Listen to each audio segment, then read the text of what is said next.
வேதனையில் வெந்துபோன மதுச்சந்திரனின் இதயம் உயிரானவளின் ஸ்பரிசத்தால் மெல்ல அமைதியுற்றது. தேங்க்ஸ் அனி. சாரி. நான் அவளிடமிருந்து விலகி படுத்த மதுச்சந்திரன், தூங்குடா என கண்களை மூடிக்கொண்டான்.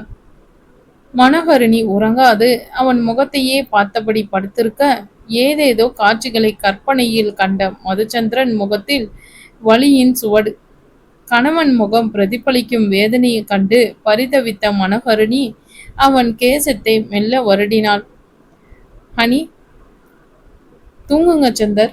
நான் நல்லா இருக்கேன். எனக்கு எதுவுமே ஆகல. அமைதியா தூங்குங்க சந்தர். ஹனி, என்னால தாங்க முடியல. கசப்பை நான் நினைக்கிறதே இல்லை. நீங்களும் நினைக்காதீங்க சந்தர். எனக்கு தூக்கம் வருது. நான் தூங்குறேன். நீங்களும் தூங்குங்க. மனோகரிணி அவன் மார்பில் தலை வைத்து கண்மூட, அவளை அணைத்து கொண்ட மதுச்சந்திரனின் ஆர்ப்பரித்த உள்ளம் அடங்கி விழிகளுள் மூடின. அதிகாலை பொழுது இருளில் மூழ்கி இருந்தது. சோம்பல் கொண்ட ஆதவன் உதிப்பதா வேண்டாமா என சிந்தனையில் ஆழ்ந்திருந்த வேளையில் மதுச்சந்திரனின் கைபேசி தன் கடமை தவறாது ஒலி எழுப்பி அவனை விழிக்கச் செய்தது. மனைவியின் தூக்கம் கலைந்து விடுமோ என அவசரமாக எழுந்த மதுச்சந்திரன் சோஃபாவில் இருந்த கைபேசியை கண்டுபிடிப்பதற்குள் அலார சத்தத்தின் உறக்கம் கலைந்து எழுந்திருந்தாள் மனோகரிணி. அலாரத்தை நிறுத்திவிட்டு வந்து அவள் அருகில் அமர்ந்தான் மதுச்சந்திரன். சாரி அனி, அலாரம் வச்சு உன் தூக்கத்தை கெடுத்துட்டேன். பரவாயில்ல சந்தர், நீ படுத்துக்கோ ஹனி. 6 மணிக்கு எந்திரி போதும். மணி எவ்வளோ ஆச்சு சந்தர்? 4 மணி ஹனி. நான் 5 மணிக்கு எழுவேன். இவன் எனக்கு முன்பு எழுகிறானா? இவ்வளவு நேரத்தில் எந்திரிக்கணுமா சந்தர்?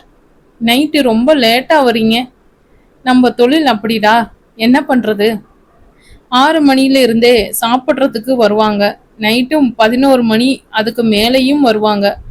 ஹோட்டல் வேலைக்கே நேரம் சரியாயிருக்குமே சந்தர்.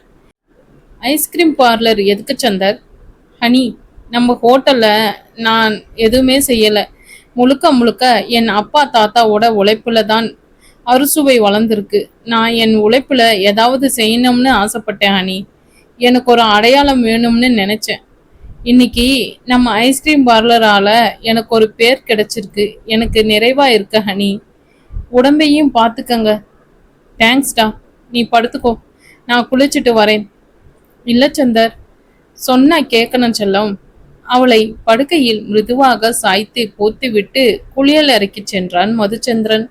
பாவம் சந்தர், தூக்கம் என்பது சொற்ப நேரம்தான். ஹோட்டலில் நுழைந்தவுடன் சுட சுட பரிமாறப்படும் உணவிற்கு பின் தொழிலாளி முதலாளி என இருவரின் பங்கும் அடங்கியிருக்கிறது போலவே கணவன் குறித்த சிந்தனையால் உறக்கம் அவளிடம் வராமல் போனது. அம்மா எழுந்திருப்பாங்களா? 6 மணி ஆகும். இன்று பெட்டிங் சென்று பார்க்க வேண்டும். பழைய ஆர்டர்களே நிறைய இருக்கிறது. 1 மாதத்திற்கும் கவலையே இல்லை. அம்பிகா அவர்களுடன் பேசி பார்க்க வேண்டும். அகியும் மோகியும் என்ன சொல்வார்கள்? இருவரும் திறமசாலிகள். இருந்தாலும் சிறு பெண்கள், தனியாக விட முடியாது. முதலில் அம்பிகாவை பார்ப்போம், பிறகு மற்றதை யோசிப்போம். என்ன அனி, தூக்கம் வரலையா? சாரிடா. பரவாயில்ல சந்தர். மதுச்சந்திரன் கைபேசி ஒலிக்க, சரி சத்யா, சரி என்று பேசிவிட்டு வைத்தான். என்ன சந்தர், ஹோட்டலுக்கு மெதுவா வர சொல்றார் ஹனி. அப்போ கொஞ்ச நேரம் தூங்குங்க சந்தர். குளிச்சுட்டு தூங்க சொல்றியே பேபி. தூங்கிட்டு மறுபடியும் குளிக்க. நீ தூங்குவேன்னு சொல்லு, நானும் தூங்குறேன். எனக்கு எந்திரிச்சிட்டா அப்புறம் தூக்கம் வராது சந்தர். சரி, அப்போ குளிச்சுட்டு வந்து என்னை எழுப்பு. நான் ஒரு குட்டி தூக்கம் போடுறேன். என்ன சந்தர், புடவை கட்டாம வேற ஏதாவது ட்ரெஸ் போடுறியா? நான் செலக்ட் பண்ணி தரட்டுமா? மனோகரிணி தலையசைக்க வார்ட்ரோபை திறந்து ஒரு உடையை தேர்வு செய்து அவளிடம் கொடுத்தான் மதுச்சந்திரன். மஞ்சள் வண்ண திதிப்போர் ஸ்கர்ட், ஒயிட் டாப்ஸ். சந்தர், எனக்கு ஆசையா இருக்குடா. மனோகரிணி குளித்து விட்டு வர மதுச்சந்திரன் அறையினுள் இல்லை. எங்கு சென்றான் இவன்? அப்பெரிய படுக்கை அறையை சுற்றி வந்தாள் மனோகரிணி. சொல்லாமல் செல்லமாட்டான் என எண்ணியவளால் ஆள் உயர கண்ணாடி முன்னிந்து இருக்கையில் அமர்ந்தாள் மனோகரிணி. தன் தலையில் இருந்த ஈரத்துண்டை மனோகரணி அவிழ்க்கவும் கண்ணாடியில் எழுந்தது மதுச்சந்திரன் பிம்பம். சந்தர் எழுந்தவளை பார்த்தவன் விழிகளில் ரசனை கூடியது. வாவ், அழகா இருக்கடா. தேங்க்ஸ் சந்தர். உட்கார ஹனி. ஏன் சந்தர்? உட்காரு சொல்றேன். உட்கார்ந்தாச்சு. மனைவியின் முன் முழங்காலிட்டு அவளிடம் ஒற்றை மஞ்சள் ரோஜாவை நீட்டினான் மதுச்சந்திரன். ஒரு தேவதை சூடுறதுக்காக இந்த ரோஜா காத்திருக்க ஹனி. தேங்க்ஸ் சந்தர். நமக்குள்ள இந்த தேங்க்ஸ் சாரி எல்லாம் வேண்டாமே பேபி. தேங்க்ஸ் சாரி இந்த இரண்டும் தவிர்க்க முடியாதது சந்தர். இப்படி செய்யலாமா? என்ன சந்தர்? நம்ம உறவு எவ்வளோ ஸ்பெஷலானது ஹனி. சாதாரணமாகவா தேங்க்ஸ் சாரி சொல்லுகிறது? மதுச்சந்திரன் மெல்ல அவள் கைப்பிடித்து மென்மையாக தன் இதழ்களை ஒற்றி எடுத்தான். இது தேங்க்ஸ். மனோகரணி பேச்சற்று பார்க்க, இப்போ சாரி என்றவன் அவள் பாதத்தை தன் உள்ளங்கையில் தாங்கி மிருதுவாக இதழ் பதித்தான். என்ன சந்தர் இது என மனோகரணி தன் காலை விளக்க, இப்போ நீ சொல்லு. நான் நான் யோசிச்சு சொல்றேன் சந்தர். நான் உன் பெட்டர் ஆஃப்ங்கிறத ஞாபகம் வச்சுட்டு சொல்லணும். கொலுசு பிடிச்சிருக்கா? பிடிச்சிருக்கு. ஆனா சலங்கை அதிகமா இருக்கு சந்தர்.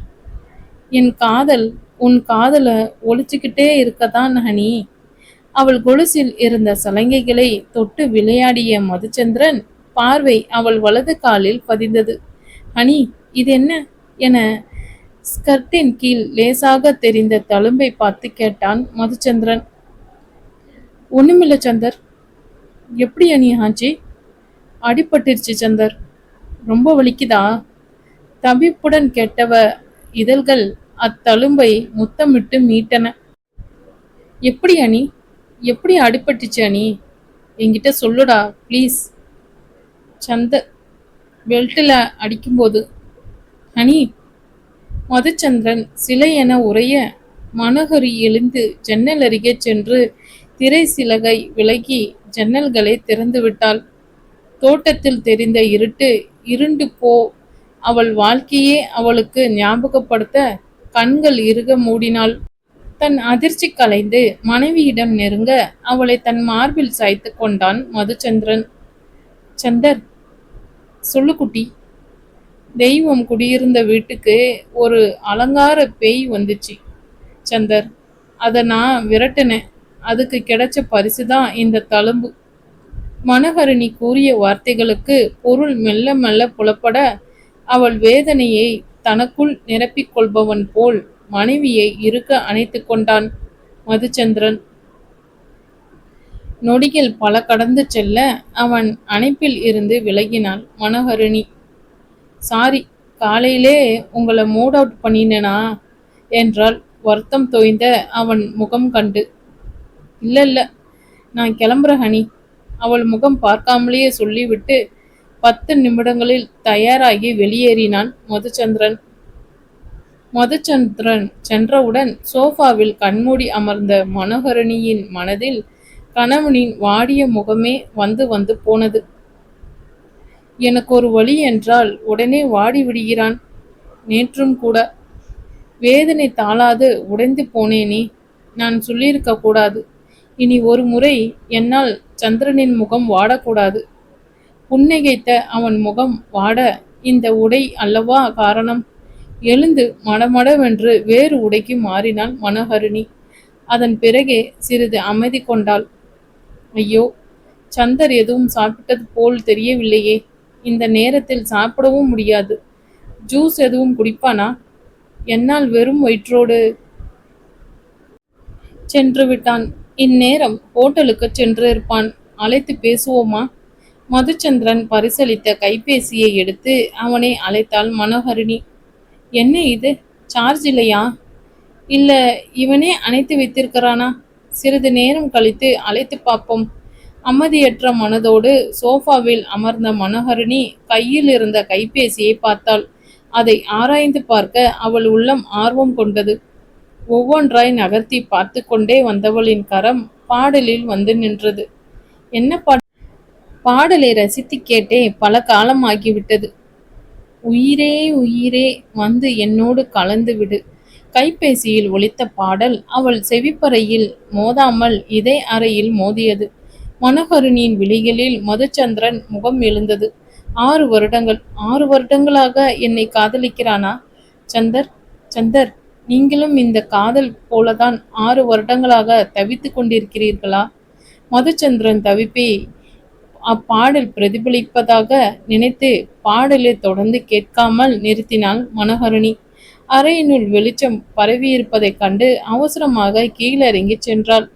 ஒருவர் வீடு துடைத்து கொண்டிருக்க சமையலறையில் பேச்சு குரல் கேட்டது. அத்தை, மதிக்கா, எல்லோரும் ஹோட்டலுக்கு போயிருக்காங்க பாப்பா.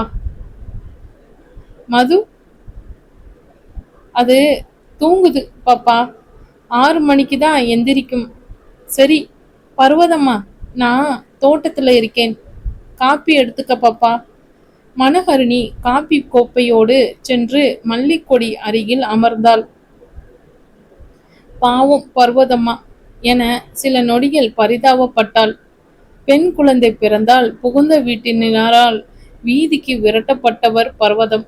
ராதா அவர் நிலை கண்டு இறங்கி தன்னோடு அழைத்து வந்து தன் வீட்டை பார்த்து கொள்ளும் பொறுப்பை கொடுத்தார். பர்வதத்தின் பெண்ணை படிக்க வைத்து திருமணமும் செய்து கொடுத்தார் ராதா. தன் பெண் வங்கி ஒன்றில் உயரதிகாரியாக இருக்கவும், நல்லவன் ஒருவனை கணவனாக கொண்டதற்கும் அன்பாலயமே காரணம் என்று மிகுந்த விசுவாசத்துடன் அன்பாலயத்தை பராமரித்து அங்கேயே வசித்து வருகிறார் பர்வதம். பெண் என்றால் செலவு. இவர்களுக்கு எல்லாம் எதற்கு திருமணம், குழந்தை? வீணர்கள். மனோகரணி அமர்ந்திருப்பதைக் கண்டு வந்த மரதமணி கோபம் சுடர்விடும் மகளின் முகத்தைக் கண்டு பதறி அவள் தோளில் கை வைத்தார். தங்கம், அம்மா எந்திரிச்சிட்டீங்களா? என்னடா, ஏன் இங்க வந்து உட்கார்ந்துருக்க? என்ன கோபம் உனக்கு? ஒண்ணும் இல்லம்மா, பர்வதம்மா பத்தி யோசிச்சுட்டு இருந்தேன். நீங்க பதட்டப்படாதீங்கம்மா. ஒரு நிமிஷம் நான் பயந்தே போயிட்டேன் தங்கம். நீங்க என்னை பத்தி இனிமேல் கவலைப்படவே கூடாது. எல்லோரும் என்கிட்ட ரொம்ப அன்பா இருக்காங்க. மகளின் கன்னத்தை மெல்ல வருடினார் மரகதம். அந்த ஆண்டவன் தான் உனக்கு புகுந்த வீட்டை சொர்க்கமா கொடுத்திருக்கான் மனோ.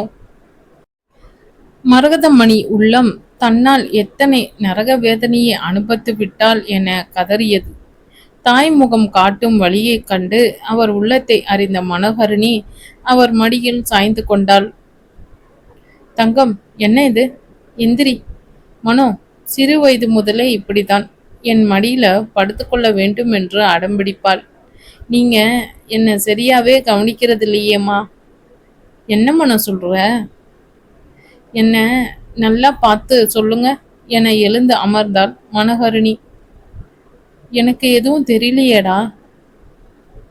சரி, நானே சொல்றேன். இங்க பாருங்க, புது கொலுசு அவர் சந்திரன் கொடுத்தார்மா. அழகா இருக்குடா. நீ நடந்து வந்திருந்தா அம்மாவுக்கு தெரிஞ்சிருக்கும். பரவாயில்ல விடுங்க. இனிமேல் கரெக்டா சொல்லணும். எதுக்கு என்னோட எமரால்டை மிரட்டிட்டு இருக்க மனு? இரவு உடையோடு வந்த மதுஸ்ரீ சலுகையுடன் மரகதமணியின் தோளில் சாய்ந்து கொண்டாள்.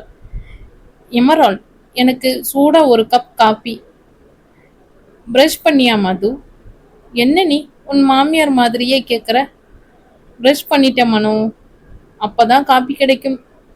இங்கேயே இருடா, நான் காப்பி கொண்டு வரேன். மரகதமணி ஏல, நானே வரம்மா என அவர் தோளில் கை போட்டு கொண்டு சென்றாள் மதுஸ்ரீ. சிரிப்புடன் அவர்களை பார்த்து கொண்டிருந்த மனோகரணி எழுந்து வீட்டினுள் சென்றாள்.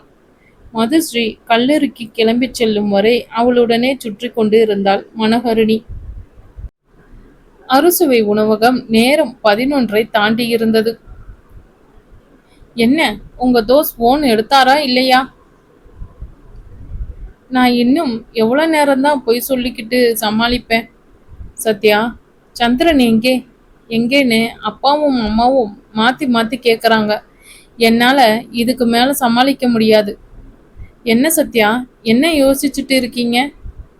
மதி, சந்திரன் ஹோட்டலுக்கு வராம இருக்கிறது, மொபைலை ஆஃப் பண்ணி வச்சிருக்கிறது, இதெல்லாம் ரொம்ப புதுசா இருக்கு. ம் மதி, என்ன சத்யா? நீ மனோ கிட்ட பேசிப்பாரு. அவகிட்ட கோவிச்சு. அதுக்கு வாய்ப்பே இல்ல சத்யா. மனோ மேல அவன் கோவப்பட்டானா அதுதான் அடுத்த உலக அதிசயமா இருக்கும். அவன் ஃப்ரெண்ட்ஸை கூப்பிட்டு விசாரிங்க. அதன் பிறகு 1/2 மணி நேரம் கழித்து மதுச்சந்திரனின் நெருங்கிய நண்பன் தினேஷை பிடித்து அவர்கள் தோட்டத்தில் மதுச்சந்திரன் இருப்பதை அறிந்து கொண்டான் சத்யன். சந்திரன் கிட்ட போனை கொடு தினேஷ். ஹலோ சந்திரா, யார்கிட்டயும் சொல்லாம இது என்ன புது பழக்கம் சந்திரா? சாரி சத்யா, நான் தனியா இருக்கணும்னு நினைச்சேன். நீங்க அங்க பாத்துக்கங்க, நான் நைட்டு வந்துடுவேன். சரி, பாய். இவனுக்கு என்ன பிரச்சனை? எதுக்கு தனியா போய் உட்கார்ந்துட்டு இருக்கான்? மதி, ஏதாவது பிரச்சனைனா கண்டிப்பா நம்ம கிட்ட சொல்லி இருப்பான். வரட்டும், பேசிக்கலாம். மதிவதனியின் சிந்தனை மாறாத முகத்துடன் அமர்ந்திருக்க நேரம் மெல்ல நகர்ந்தது.